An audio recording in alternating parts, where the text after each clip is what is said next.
Olha, todo mundo acha que conhece a história da princesa com a pele branca feito neve e os lábios vermelhos como sangue. Mas essa é a história que contam lá no castelo. A nossa é bem diferente. A nossa história começa e termina bem aqui, no coração da floresta. Pra gente, o mundo não era feito de grandes salões ou coroas brilhantes. O nosso mundo eram as árvores altas, o cheiro da terra molhada e o brilho dos diamantes que a gente encontrava. A nossa vida toda acontecia aqui, ó, nessa casinha. Era o nosso refúgio, nosso porto seguro depois de um dia longo de trabalho. A nossa rotina? Era ditada pelo sol. Antes mesmo dele aparecer, a gente já estava a caminho da montanha. O som das nossas picaretas ecoando nas cavernas era a música que guiava o nosso dia, sabe?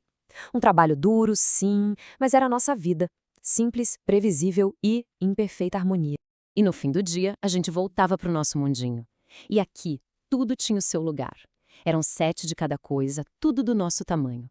A mesa sempre posta do mesmo jeitinho, as camas arrumadinhas. Era o nosso jeito de ser, né? Organizados, metódicos e, acima de tudo, uma família. Mas aí, teve uma noite. Uma noite que mudou tudo. Quando a gente estava chegando perto de casa, o ar parecia diferente. A porta, que a gente sempre deixava fechada, estava só encostada. E aquele silêncio, um silêncio esquisito. A gente soube antes mesmo de entrar que alguma coisa estava errada. Entramos bem devagar. Nossas lanternas faziam as sombras dançarem nas paredes. A gente só se olhava, sabe? Todo mundo pensando a mesma coisa. Alguém tinha entrado no nosso santuário. E foi aí que a busca começou.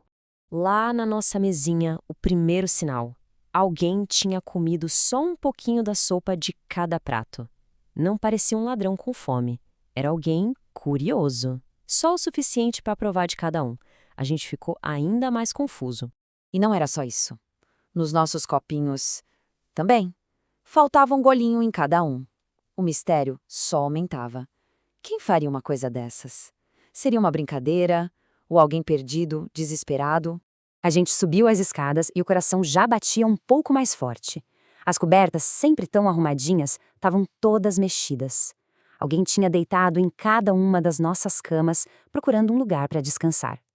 E então, na última, a maior de todas as surpresas.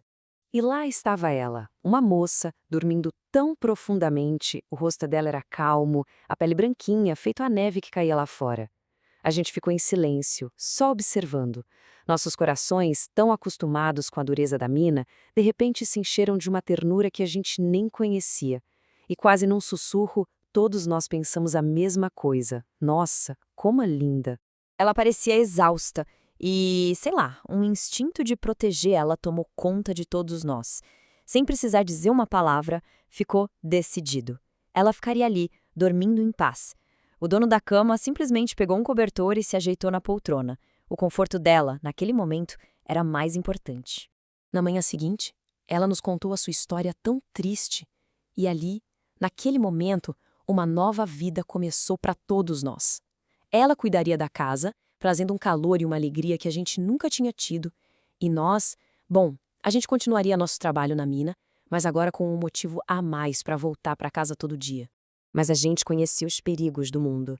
Sabíamos que a floresta, apesar de ser nosso refúgio, não era uma fortaleza impenetrável. Então, todo santo dia, antes de sair, o aviso era o mesmo. A história dela nos assustava, e a gente tinha um medo danado que a maldade que a perseguiu um dia a encontrasse de novo. E, infelizmente a gente estava certo. A felicidade que a gente encontrou era frágil demais. A sombra do castelo era longa, e ela conseguiu alcançar nosso pequeno lar no coração da floresta. A gente voltava do trabalho, sonhando com o sorriso dela, só para encontrar o terror. Na primeira vez, foi um cinto, apertado com uma força cruel. A gente conseguiu cortar a tempo e ela voltou a respirar. Mas a maldade era persistente.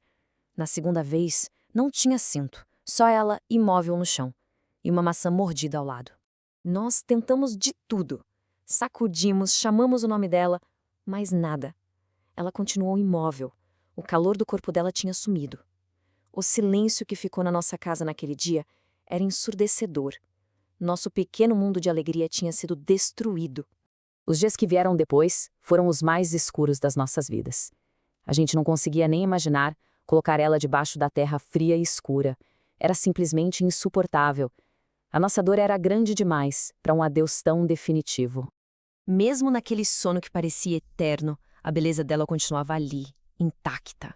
O rosto branquinho, os lábios vermelhos, parecia que a qualquer momento ela ia abrir os olhos e sorrir. Como é que a gente podia esconder uma coisa daquelas do mundo? Então, a gente usou o que a gente sabia fazer de melhor para honrar a memória dela. Não um enterro, mas um santuário. Um caixão de cristal para que todo mundo pudesse ver a beleza que a gente teve a sorte de conhecer. E com letras douradas, a gente escreveu o título que ela merecia. A gente levou o caixão lá para o alto da montanha, onde o sol e a lua pudessem vigiar ela, e nós também. Sempre tinha um de nós ao lado dela, como um guardião silencioso, mantendo viva a memória daquele nosso tempo tão feliz. E foi lá, no topo da montanha, que a nossa história deu mais uma reviravolta daquelas. Um dia, do nada, apareceu um príncipe que estava caçando na floresta. E o destino, de alguma forma, trouxe ele até nós. Quando ele a viu, mesmo naquele sono profundo, ele se apaixonou. A dor na voz dele era um eco da nossa própria tristeza. Como é que a gente ia negar um pedido daqueles? Com o coração apertado, a gente concordou. Começamos a descida difícil, carregando o nosso tesouro mais precioso. O caminho era cheio de pedras e, de repente, aconteceu. Um passo em falso, uma pedra solta, um de nós vacilou e o caixão balançou com força. E aquele solavanco, um simples acidente, foi um milagre que a gente nem sabia que estava esperando. O pedaço da maçã que ficou preso na garganta dela esse tempo todo simplesmente pulou para fora. Os olhos dela se abriram. Ela respirou fundo, sentou e olhou em volta meio confusa. A alegria que a gente sentiu, não existem palavras no mundo para descrever. E nós? Bom, claro, fomos os convidados de honra no casamento. Teve festa, celebração, mas, no final, a gente voltou para casa. Para nossa mina, nossos pratinhos, nossas caminhas, tudo estava em ordem de novo, como sempre foi. Mas alguma coisa tinha mudado para sempre. A casa estava arrumada, mas parecia vazia. E a floresta, nossa velha companheira, parecia ter ficado em silêncio depois que ela partiu.